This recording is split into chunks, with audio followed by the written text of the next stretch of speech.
Our ongoing dialogue about flourishing is intended to extend frontiers of well-being beyond traditional siloed notions of health, to reinforce the interdependent vitality of every aspect of life on our planet, the magnificence, the wonder of diversity in every sense, which miraculously derives from the same source and the same elements, to appreciate the beauty and balance in this chaotic complexity, which simultaneously exists in unity in the vastness of space.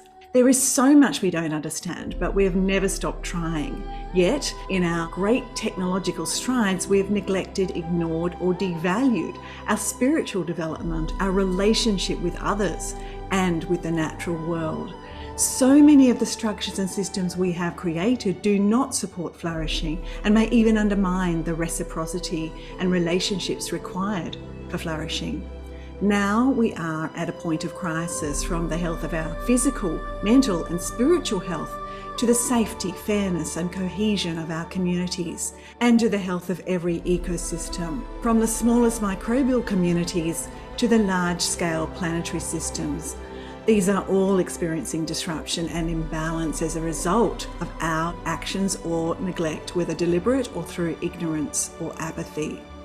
We have allowed the proliferation of worldviews that drive or enable destruction, deception, and division for power or profit. We have tolerated narratives that reward greed, exploitation, and rivalry. For centuries, humans have seen nature as something we must conquer, dominate, and tame, eroding the natural resilience of ecosystems with the loss of many species more vulnerable than our own. This is not sustainable. It is time to find new ways to restore balance in both natural and human-made systems. And yet, the deep and beautiful connections between all things remain despite us, a beauty to be found in both the wonder of the natural world and in human nature. Even in the human feats that have created our greatest challenges, there is a beauty deepened by the quest to understand and overcome these problems. The solutions to many planetary dilemmas lie in understanding the complex symbiotic interconnections between all things, from the microscopic to the macro-scale systems that we reside in and depend on for our survival. Flourishing futures for both human and planetary health depends on the vitality, diversity, and balance of all ecosystems. The same natural laws of interdependence and mutualism and interconnectivity underpin life in all forms. None are truly separate.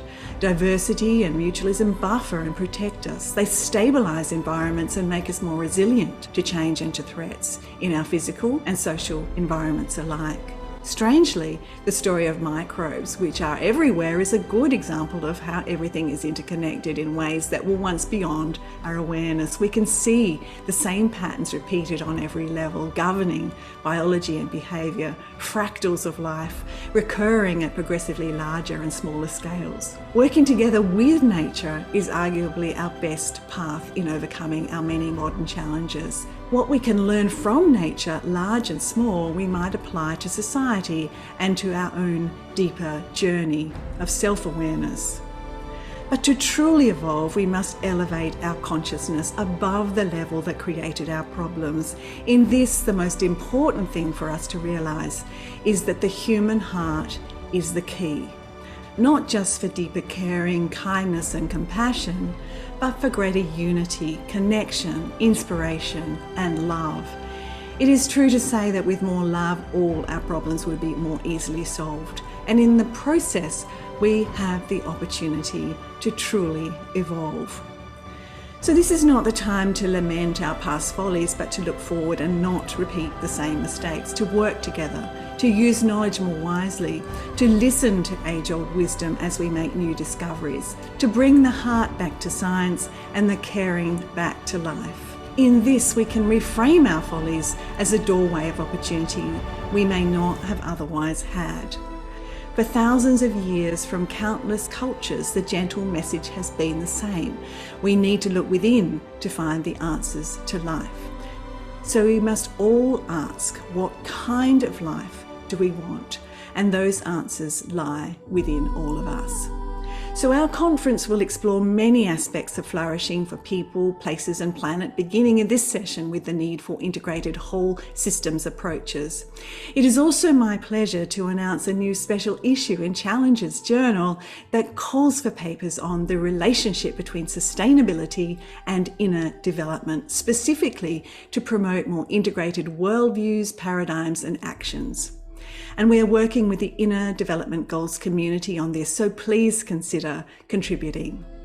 Now we have a wonderful circle of speakers, and I don't want to detract from their time by reading all their biographies, so we encourage you to read these on the website, and we'll provide a chat link for that.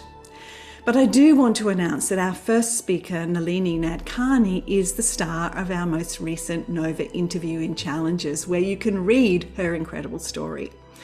The Nova Interview is a wonderful new series celebrating careers and life stories of groundbreakers in diverse fields, and we'll also hear from others featured in the series later on in the conference, namely Hélène Longuevin and Chris Lowry.